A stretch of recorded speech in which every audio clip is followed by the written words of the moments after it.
আসসালামু আলাইকুম রহমতুল্লাহি ওয়া বারাকাতুহু। আমি এখন আপনাদেরকে একটি কোরআনের সূরা তেলাওয়াত করে শোনাবো। তো আমি সূরাটি শুরু করছি। আউযু বিল্লাহি মিনাশ শাইতানির রাজিম। বিসমিল্লাহির রাহমানির রাহিম। আলাম তারা কাইফা ফাআলা রাব্বুকা বিআসহাবিল ফিল।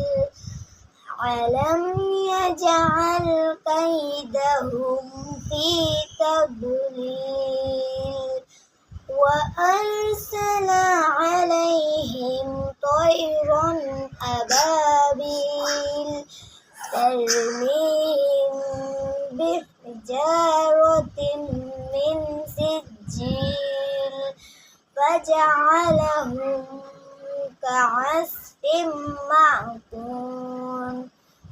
السلام عليكم ورحمة الله وبركاته.